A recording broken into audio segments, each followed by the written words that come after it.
the citadel of words.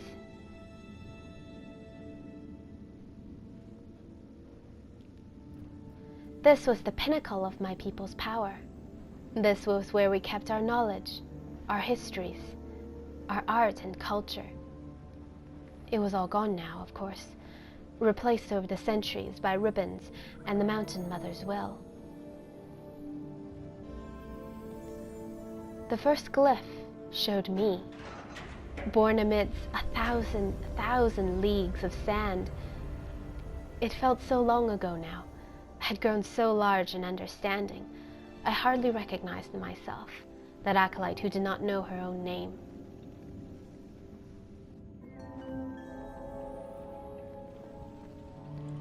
The chamber flooded with magic, until I hardly needed to exert my strength to fly.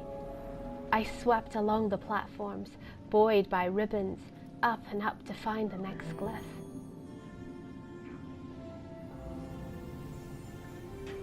Here, I saw myself encounter kites for the first time, and even in these stone depictions, there was joy.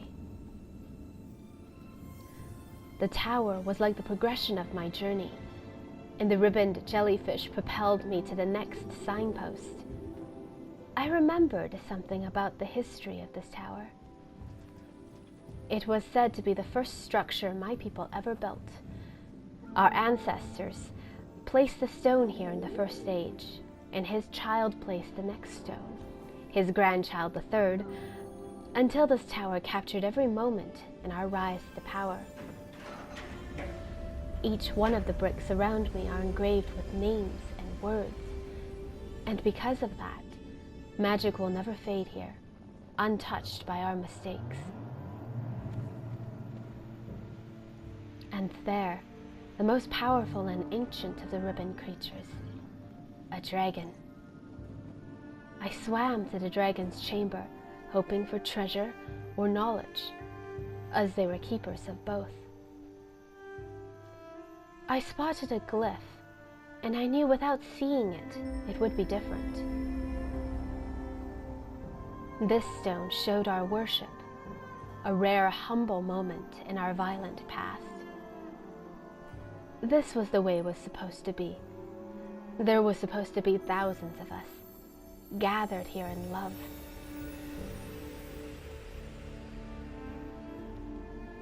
Sages used to travel for weeks on a pilgrimage to the citadel, on their way to the Mountain Mother.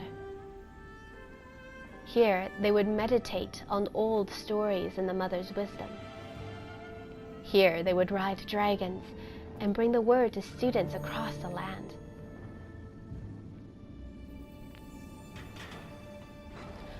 What was the Mother trying to show me with pictures of my own journey?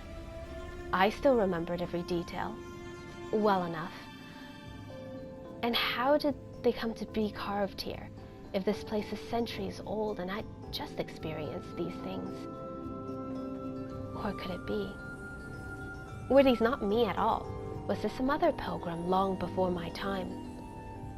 Was it all of us who seek answers from the Mountain Mother? Everyone that came before and everyone who would come after? Had we all failed? And how can I succeed when they had not?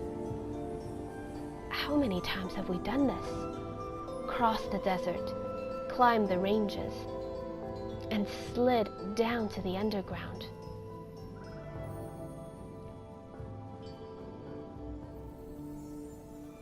How many times have we fallen as our people fell so long ago?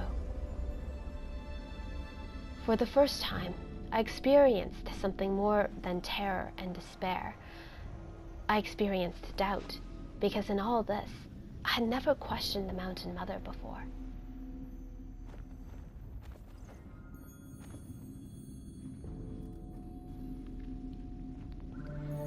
The Mountain Mother and her bosom of secrets stood at the top of the tower. I summoned her, but this vision was different. This was the summation of all our journeys. All the words and wisdom ever kept here, they glowed overhead. They fell into me like stars, like how I fell upon the dunes. And it was worth it, traveling so far for this one moment of enlightenment.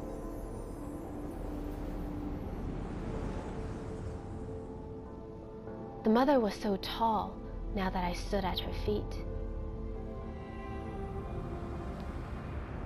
She towered overhead in all her majesty. She showed me the paths I'd tread, how I came to be, the rainbow bridge, freeing the kites. She showed how I slid through the city of the setting sun into the underground, how I'd snuck past serpents and climbed the citadel of words to the end of my road. I was a foil for the doomed journey of my people. I could almost feel the stinging winds, feel strength leave my body. To see the Mountain Mother, I would fail. Why me, I asked.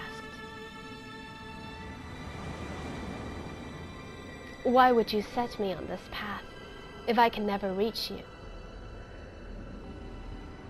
The Mountain Mother gave me a moment to find my courage. So when the gates opened and the sheer cold of the mountain tore into the citadel, by the time I stood, I realized I was strong enough. I was ready for this. I didn't hesitate. I braced my limbs against the cold and prepared for one last climb.